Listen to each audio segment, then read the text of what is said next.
Hi everyone, Sid back again. Hopefully there won't be too many of these on this channel. 3-day-old beard. I got lazy a little. I feel like spoiling myself tonight, so today's lather will be the tallow-based tangerine and grapefruit, and I'll be adding some lavender to it. And also the aftershave I'll be using, I'm going back to the Bobanam. So today I'd like to talk about a topic that comes up almost every time. Basically, whenever I meet someone who has one of the many government jobs that would probably still exist, in fact would certainly still exist if we weren't forced to pay for them. My favorite examples are teachers and healthcare professionals, because I think these are among two of the most important topics or products or services that can be offered to a human being. I always like to spring a question on him, like, oh, so you're a nurse? That's great. What kind of hospital do you work in? And, come on, there we go. What kind of hospital? How long? Do you like it? So, how could healthcare be... Let me start over. So yeah, blah blah blah, nurse, you like it, blah blah blah. So how could healthcare be provided for in a completely voluntary way? And the 100% of the time that I've done this, the answer is instantly, it can't be. To which I always reply, why?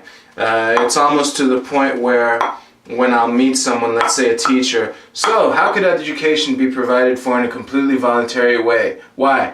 But the answer that I get to the why, almost invariably, in fact invariably, it comes down to some long-winded way of saying I don't trust people. And the most frequent form of this I don't trust people response is I don't trust the rich to be compassionate and generous towards the poor.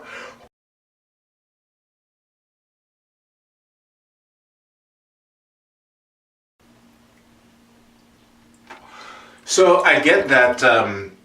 Let's just stick with healthcare and education, although this applies to almost everything that the government does. Again, I think I mentioned this already in the last video. I think that if they were to disappear, the only jobs that would disappear along with them would be the military and policemen as we know them today. I might do a full video on the dual role of cops. Again, peacekeeping, I'm all for it. Law enforcement, not so much. So, I get that these services are important, and they're certainly not free. You need resources.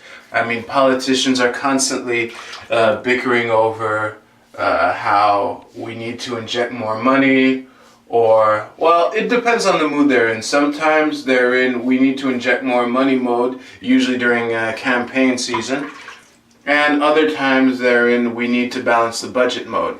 Actually, that's also often during campaign season.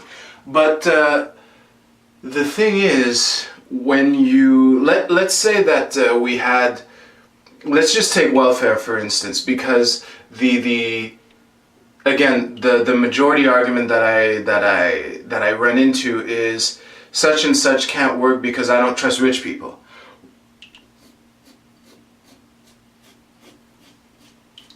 And the thing is,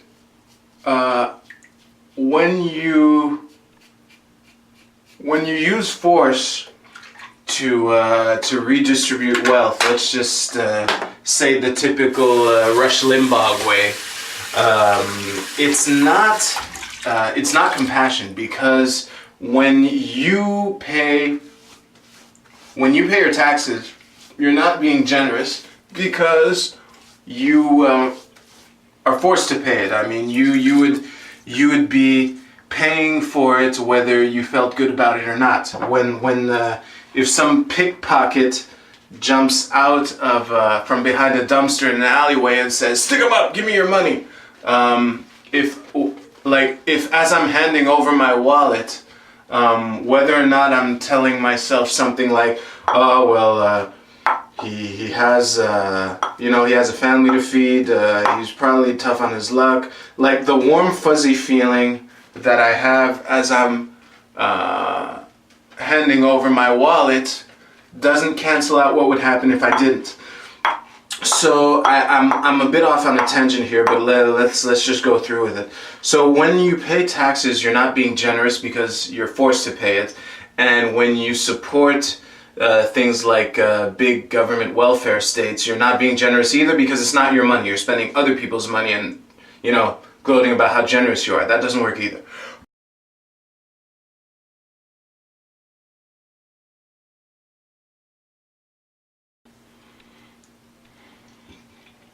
So for the second pass, I'd like to go into the thrust of what I wanted to get into. Basically, it's about a picture I saw on Facebook a couple weeks ago, which basically it summarizes a bit my thoughts, although I wish I had seen it before the last time I actually sprung these questions onto some teacher or nurse or doctor or whatever, which is if you don't trust people to be free, how much sense does it make to trust them with power? Because the corrupting effects of having power over people is pretty well known. I mean, there was a famous Stanford prison experiment, which I don't want to go too deep into its conclusions, but the fact of the matter is the experiment was cut short because of the sadistic tendencies that were brought out in the prison guards. So, if you don't trust people to be free, and why would you trust them with power? Because like as important as healthcare and education and all that stuff is, if you don't trust people to be generous with their fellow man, and again, I'm probably gonna have to do the video on the poor sooner than I wanted to, well, sooner than later anyway.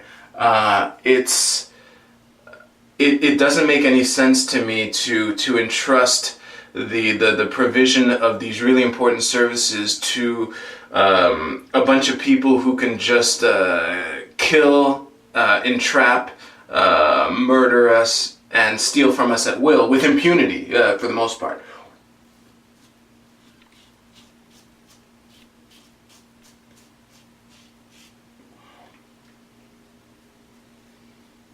So, in short, asking a bunch of bureaucrats to manage the resources to make sure that everyone has access to these really important services is not generous, and it's pretty much been shown to not be efficient. I mean, the corruption in most places is pretty well documented and known. The famous saying, "How do you know a politician is lying? His lips are moving." Statistically, to him anyway. Doesn't come from nowhere, except for your guy. I'm sure that your guy is totally honest. But all the others, why would we trust a bunch of people to provide these services to the down on their luck people without a bunch of catastrophe going on when there's no mechanism to really force, not force, but to make sure that whatever they say they do, like there's nothing there to get them to there's no consequences when they renege on what they say they were going to do. That's what I was trying to say. So really, as much as I enjoy talking to these people, and the main thing that I'm hoping to accomplish when I start these conversations and spring it is I would like to get another response to the why not question that does not boil down to I don't trust people. Because I dream of a world where people in general trust random stranger on the street more than they trust random cop or random bureaucrat. And I think that by having these conversations in an intelligent and compassionate way with people, that would be that could serve as a means to bridge that gap and get us to that world. Because a key ingredient in increasing the freedom in our lives is making people realize how much it doesn't make sense to trust these people. And honestly, this video was a little ranty. I'm not sure that I conveyed the message through really, but I think that it's an important point to get out there. So thanks again for watching. I'll see you in the next shave. Like, subscribe, share. @SidRockMTL. Love you guys. Take care.